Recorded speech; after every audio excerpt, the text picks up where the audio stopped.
The following video essay contains major spoilers for God of War and God of War Ragnarok. If you haven't played those games and you're able to do so, please check them out, they're fantastic, and when you're done, come back here.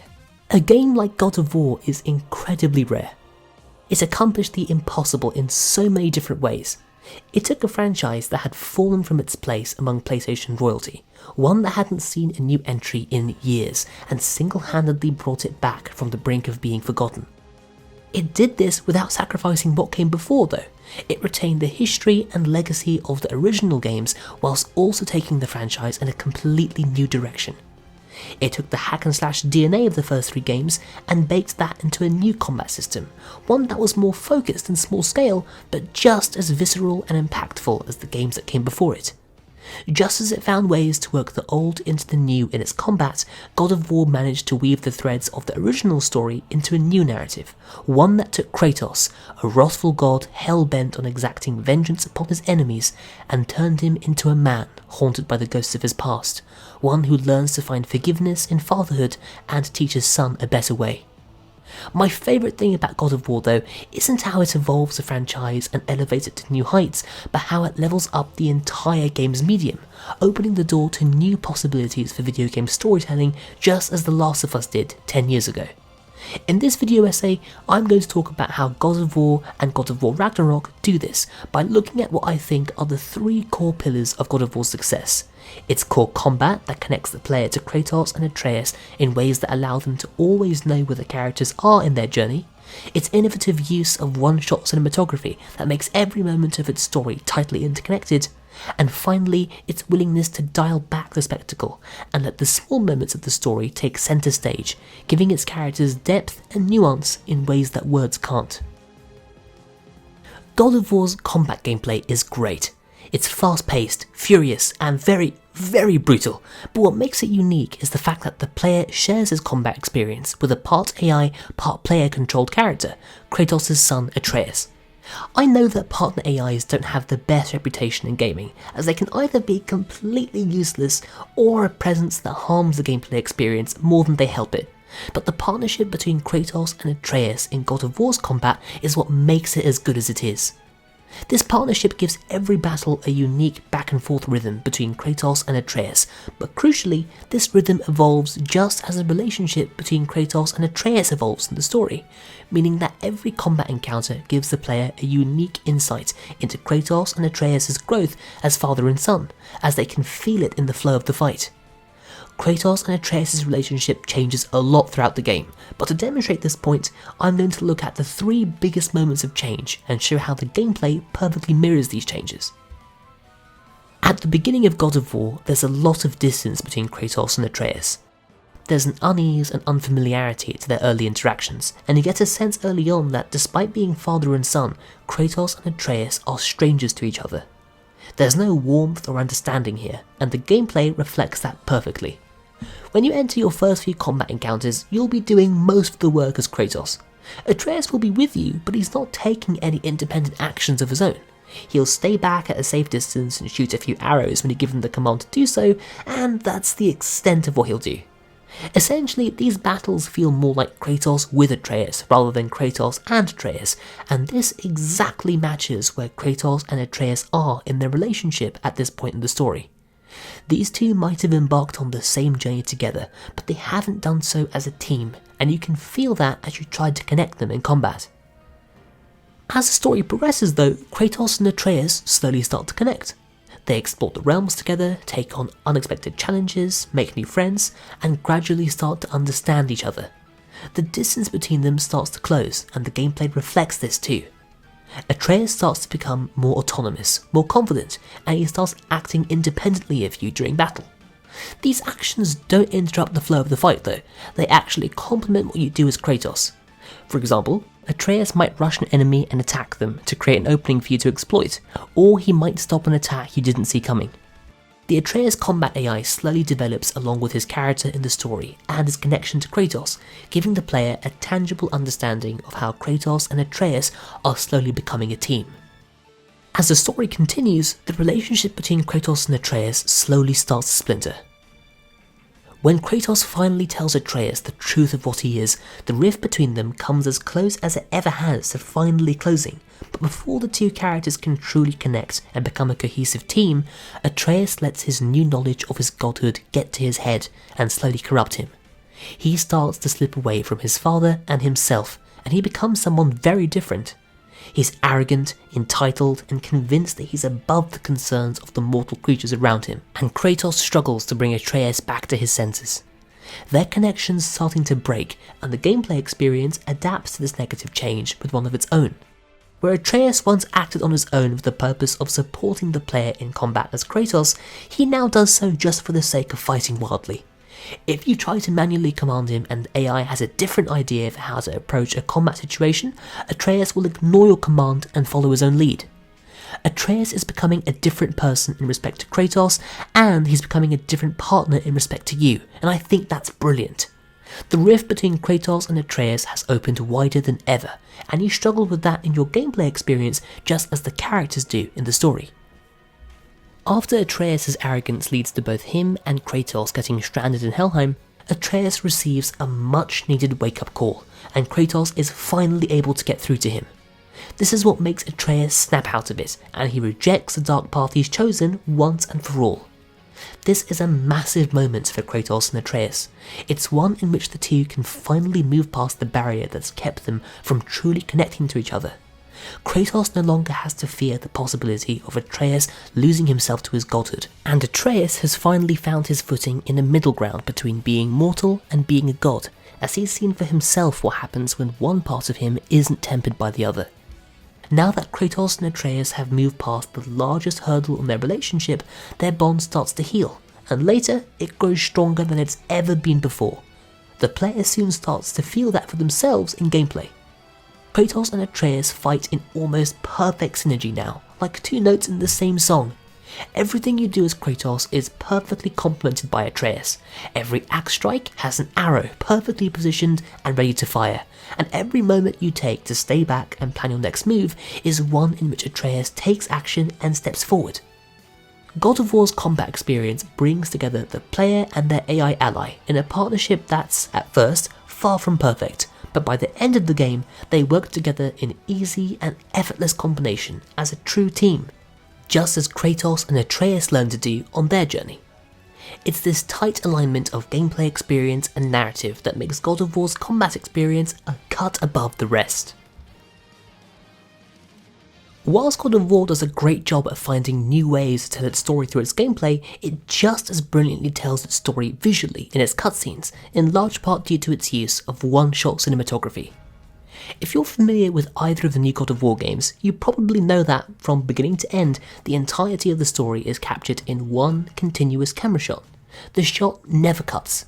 This accomplishes three significant effects that I want to talk about. The first thing is perhaps the most obvious. As all of the story is captured in one continuous camera shot, you're always with Kratos and Atreus during every moment of their journey.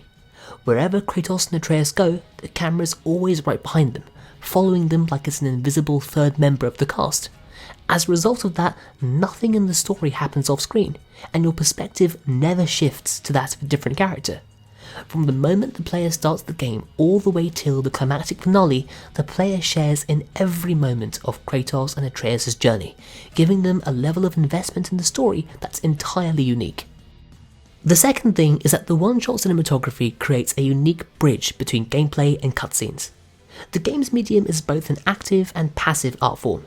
It's actively experienced by the player when they play it, and it's also passively experienced when they watch it, in the form of cinematic cutscenes.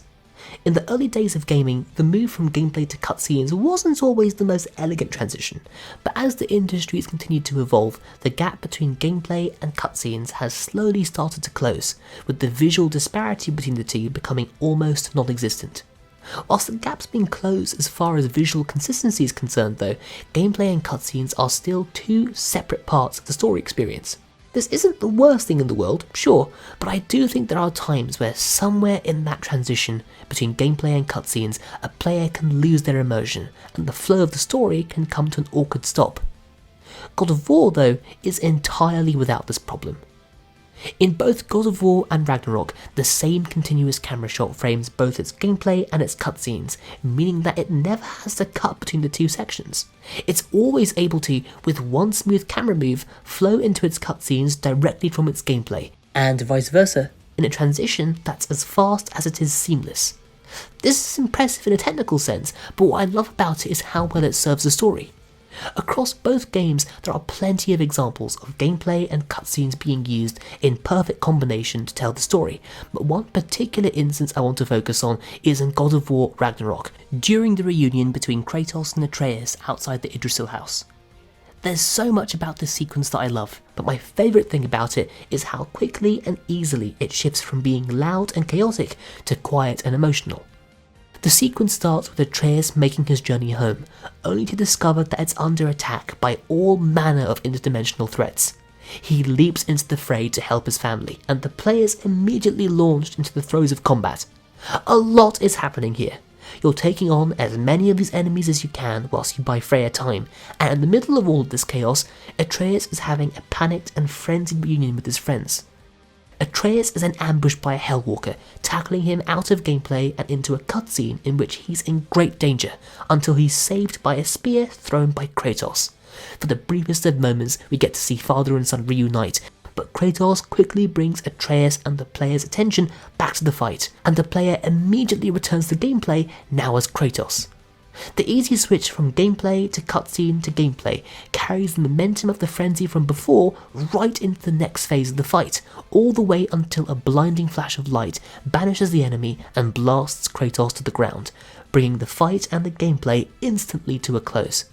Here, all the noise from the fight dies down, as white mists envelop the arena, mists that block out the chaos from before and bring the focus back to the characters, emphasizing the uncertainty that clouds Kratos and Atreus' relationship. When the two finally reunite, the somber and uncertain atmosphere still lingers until it's completely dispelled when Atreus runs into Kratos' arms and hugs him tight, and we see for ourselves that Kratos and Atreus are truly together again. Whilst this final scene's the obvious highlight of the sequence in its entirety demonstrates a masterful control over tone and pace. The mood and feel of the sequence drastically changes from fast-paced and full of action to slow, quiet and beautifully introspective, and I think that's entirely down to the game's ability to use both its gameplay and cutscenes in ways that perfectly complement each other without slowing either part of the game down. The final thing I want to talk about here is the beauty of the cinematography itself. In most story-driven games, cutscenes take cinematic techniques straight out of the cinema rulebook. This is in no way a slight against them, by the way. It's great that games are able to take the strengths of cinema and use them, but I think God of War goes much further. Rather than borrow from the library of shots and techniques from film and TV, God of War takes only one type of camera shot and uses it in ways that no film or TV show ever has.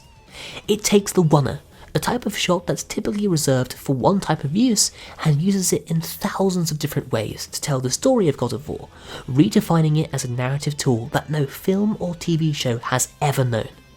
In the world of film and TV, the oneer is mainly used to frame action scenes, as it can keep the action in front of the audience's eyes without ever cutting away, giving the sequence an immediacy and intensity that makes it feel real. Beyond action scenes though, the oneer is very rarely used for more dramatic purposes, and is never used in the capacity of long-form storytelling, simply because in the world of live-action movie making, it isn't possible. Out of the few movies that have attempted this, none of them have been able to do it entirely. Films like 1917 were only able to simulate the look of one-shot cinematography through careful editing. All of this is to say that when the God of War team set out to tell the entirety of their story in one shot, there wasn't any rulebook for them to look to. They had to write it themselves.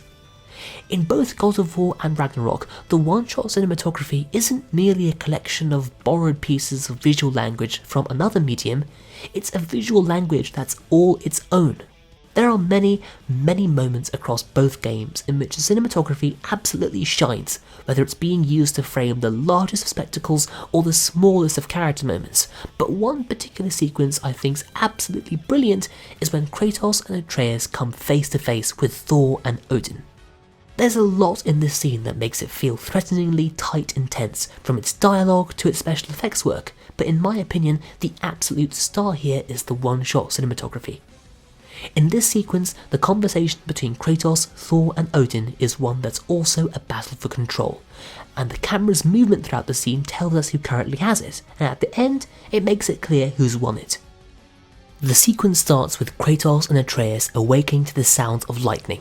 They run out of their home and see the source of that power, Thor, and the camera flies behind him through the storm surrounding him, coming to rest at Thor's side, and at the side of his legendary weapon, Mjolnir. The camera is giving him the power here at the start of the scene. It continues to do so as it slowly pans up Thor, giving us our first indication of his size. As he starts to slowly approach the house, the camera perspective here hides just how imposing a figure Thor really is. When he reaches the house, it becomes apparent that he towers above Kratos. When the two characters share the screen together though, the camera moves to a neutral location between them, giving them an equal amount of space as they slowly disarm and lay their weapons on the table. Every moment that follows here is one in which the tension between the two figures gradually increases, but the camera stays right where it is for most of this exchange, telling us that, as frightening a presence Thor is, he's still someone sat across from the god of war. When Odin enters the scene though, the fragile balance of power here starts to shift. He doesn't wait for his host to make space for him, he makes it himself. When he sits at the table, he takes a sip from both Kratos and Thor's mugs of mead, subtly asserting his control over the conversation. Whilst the camera initially stays in the same neutral ground between the two parties as it did before, it's soon swept away by Odin, travelling with him as he attempts to strike a deceitful bargain with Kratos. It's here that he has the most power and control.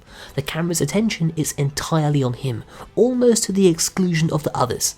They're sat while he stands, and at this angle, Kratos and Thor sat at the table seem no more than pieces on Odin's chessboard. Right at the end of the scene, the camera has Odin tower over Kratos as he makes him an offer that he can't refuse. When Kratos stands to give his answer, he takes up as much of the screen as Odin does, now rivaling his power, until finally he simply responds with one word. No. It's after this that the camera returns to him, at the same angle the player sees in gameplay, telling us both that he won this contest of wills and he has an entirely new fight to take on right now. I've talked about the gameplay and cinematography of God of War, but neither of these things would matter if the story wasn't one worth telling. God of War and God of War Ragnarok both tell stories that are brilliant and well worth experiencing, and I think a large part of what makes the story of this saga so great is how well it manages to balance its moments of large-scale spectacle with small moments that pull all of the game's focus in on its characters. It's in these moments where the game shifts from summer blockbuster to intimate indie film, and everything else falls away. One moment like this that I love is at the very start of Ragnarok. This game could have started right where the exciting ending of the last game left off, but it doesn't. Rather than start with a bang, Ragnarok opens with a quiet scene of Kratos' deep in thought, and whilst there's not a single word spoken, so much is said. The end of the last game came with massive revelations for Kratos and Atreus, revelations that both challenge what they knew of the past and their expectations for the future.